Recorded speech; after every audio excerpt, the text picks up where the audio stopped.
Olá, aqui é a Ana Coy para a leitura da Bíblia 365. Hoje é o dia 21 de julho, dia 202.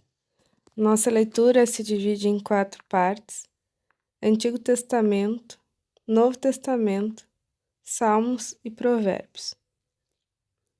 O objetivo é fazer um devocional diário da palavra, dedicando apenas alguns minutos do nosso dia para nos conectarmos espiritualmente e entendermos as Escrituras.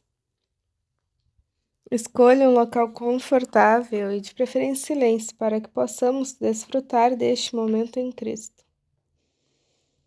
Peço também ao Espírito Santo que transborde os nossos corações e o torne ensinável, para que possamos compreender e absorver tudo aquilo que iremos ler agora.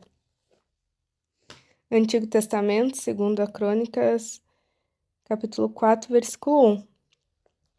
Salomão também fez um altar de bronze, de 9 metros de comprimento, 9 metros de largura e 4,5 metros de altura. Fez também um mar de fundição redondo de 4,5 metros de uma borda até a outra borda, e de 2,20 metros de altura.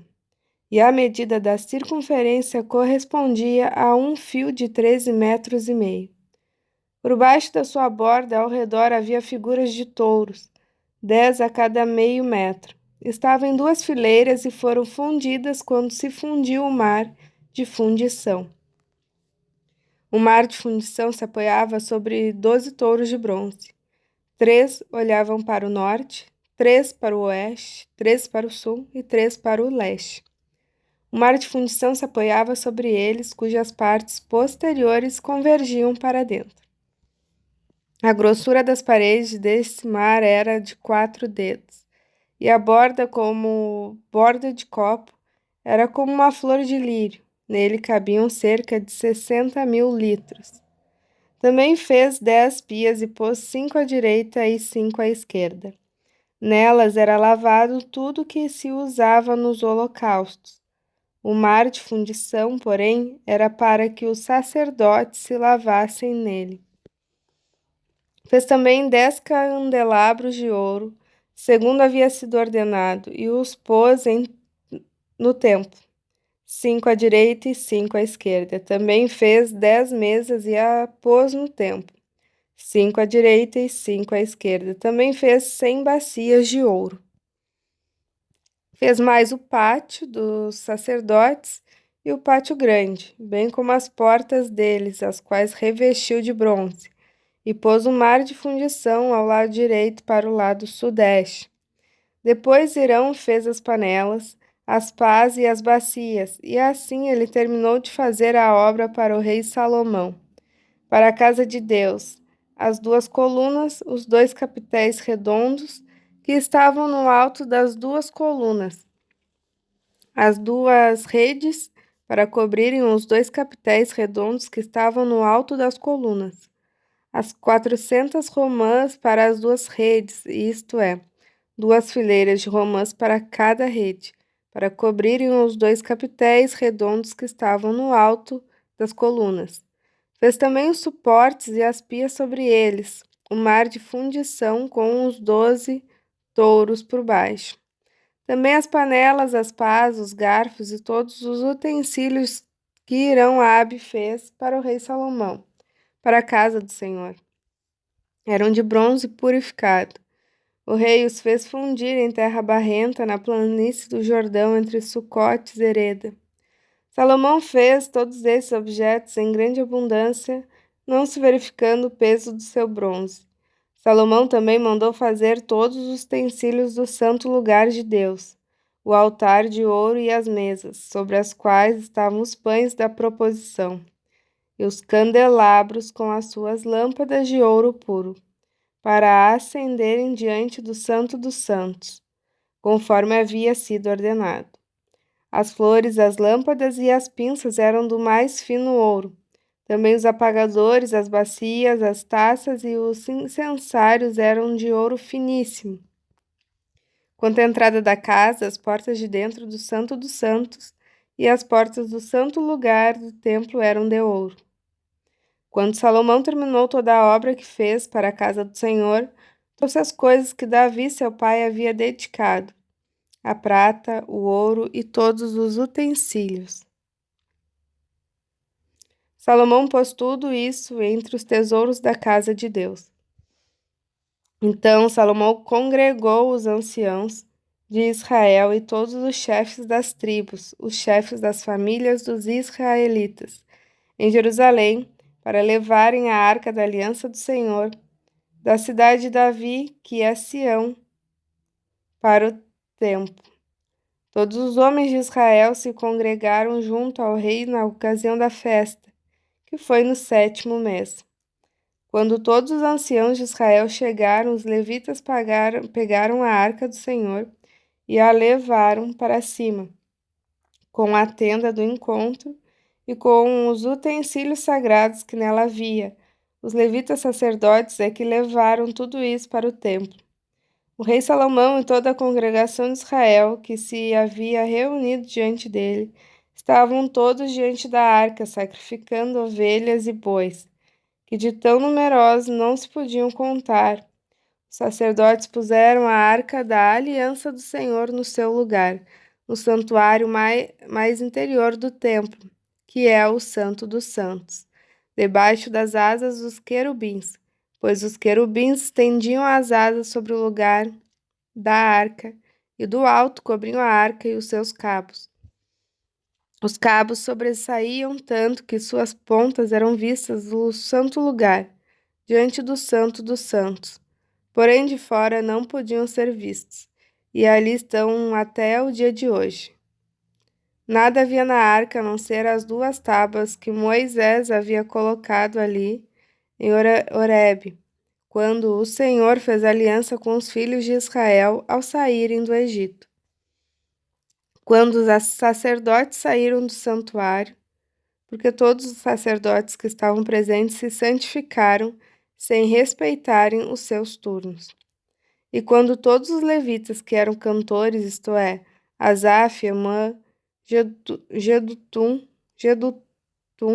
e os filhos e os irmãos deles, vestidos de linho fino, estavam em pé no lado leste do altar, com símbolos, harpas e liras, e com eles até 120 sacerdotes, que tocavam as trombetas. E quando em uníssono, ao mesmo tempo, tocaram as trombetas e cantaram para se fazerem ouvir, para louvar e dar graças ao Senhor. E quando levantaram eles a voz com trombetas, símbolos e outros instrumentos musicais, para louvarem o Senhor, porque Ele é bom, porque a sua misericórdia dura para sempre. Então o templo, a saber, a casa do Senhor, se encheu de uma nuvem, de maneira que os sacerdotes não puderam permanecer ali para ministrar, por causa da nuvem, porque a glória do Senhor encheu a casa de Deus.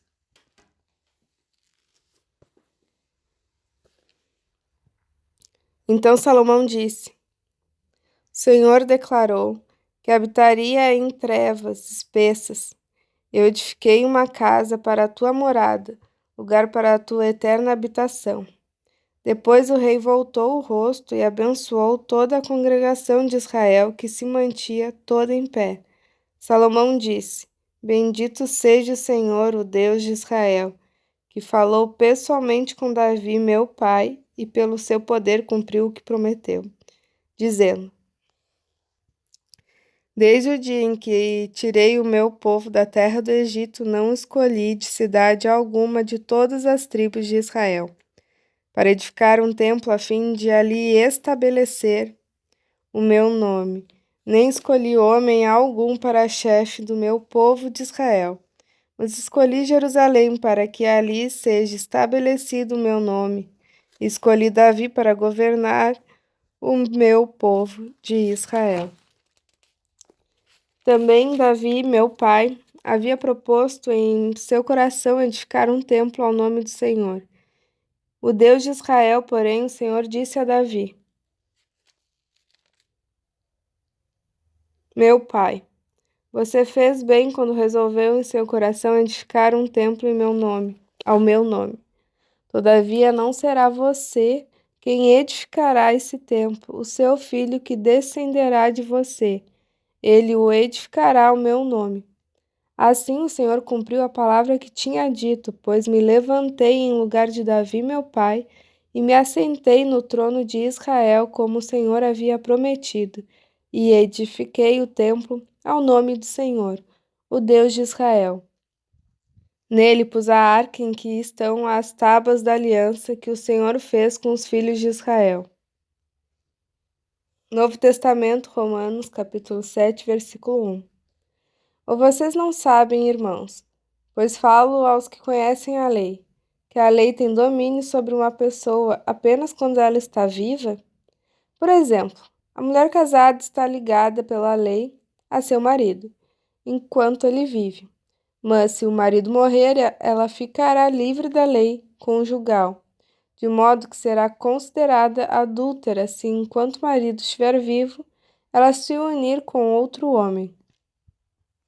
Mas, se o marido morrer, ela estará livre da lei e não será adúltera se casar com outro homem. Assim, meus irmãos, também vocês morreram para a lei, por meio do corpo de Cristo, para que pertençam a outro, a saber, aquele que ressuscitou dentre os mortos, a fim que frutifiquemos para Deus. Porque quando vivíamos segundo a carne, as paixões pecaminosas despertadas pela lei operavam em nossos membros, a fim de frutificarem para a morte. Agora, porém, estamos livres da lei, pois morremos para aquilo a que estávamos sujeitos, para que sirvamos da maneira nova, segundo o Espírito, e não da maneira antiga, segundo a letra. Que diremos então? Que a lei é pecado? De modo nenhum. Mas eu não teria conhecido o pecado a não ser por meio da lei, porque eu não teria conhecido a cobiça se a lei não tivesse dito, não cobice. Mas o pecado, aproveitando a ocasião dada pelo mandamento, despertou em mim todo tipo de cobiça, porque, sem lei, o pecado está morto. Houve um tempo em que, sem a lei, eu vivia.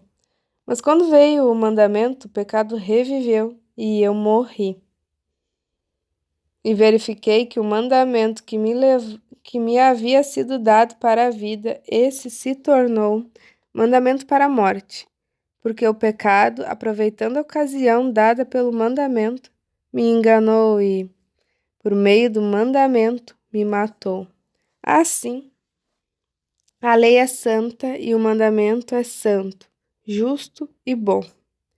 Então, aquilo que é bom se tornou morte para mim? De modo nenhum. Pelo contrário, o pecado, para mostrar-se como pecado por meio de uma coisa boa, causou-me a morte, a fim de que, pelo mandamento, o pecado mostrasse toda a sua força de pecado. Salmos de Davi 17, versículo 1, oração de Davi. Ouve, Senhor, a causa justa, atende o meu clamor. Dá ouvidos à minha oração, pois ela não procede de lábios enganosos. Venha da tua presença o julgamento a meu respeito, os teus olhos veem com equidade. Sondas o meu coração, de noite me visitas, provas-me no fogo, e não encontras em mim nenhuma iniquidade, a minha boca não transgride. Quanto às obras humanas, pela palavra dos teus lábios eu tenho me guardado dos caminhos do violento. Os meus passos se acostumaram às tuas veredas, os meus pés não resvalaram. Eu te invoco, ó Deus, pois tu me respondes. Inclina os ouvidos para mim e ouve as minhas palavras. Mostra as maravilhas da tua bondade, ó Salvador daqueles que à tua direita se refugiam dos seus adversários. Guarda-me como a menina dos olhos, esconda-me à sombra das tuas asas. Protege-me dos perversos que me oprimem, dos inimigos que me assediam de morte. Insensíveis eles cerram o coração e falam com lábios insolentes. Andam agora cercando os nossos passos e fixam em nós os olhos para nos derrubar. Parecem-se com um leão ávido por sua presa, ou o leãozinho que espreita de emboscada. Levanta-te, Senhor, enfrenta-os e arrasta-os. Com a tua espada livra a minha alma do ímpio. Com a tua mão, Senhor, livra-me dos homens desse mundo, cuja porção é desta vida e cujo ventre tu enches com os teus tesouros, os quais se fartam de filhos e o que lhes sobra deixam aos seus pequeninos. Eu, porém, na justiça contemplarei a tua face. Quando acordar, me satisfarei com a tua semelhança. Provérbios 19, 22, 23. O que torna alguém agradável é a sua misericórdia. O pobre é preferível ao mentiroso. O temor do Senhor conduz à vida. Aquele que o tem ficará satisfeito, e mal nenhum o visitará. Encerramos mais um encontro. Muito grata por compartilhar esse momento. Que essa mensagem chegue a mais pessoas, transbordando os corações e tornando os dias de cada um extraordinário. Se inscreve no canal para acompanhar as atualizações. Compartilhe com os amigos a mensagem que tocar o seu coração, aquela que te lembra ele, para a gente se fortalecer na palavra ao compartilhar, ao transbordar. Nos encontramos amanhã. Deus te abençoe.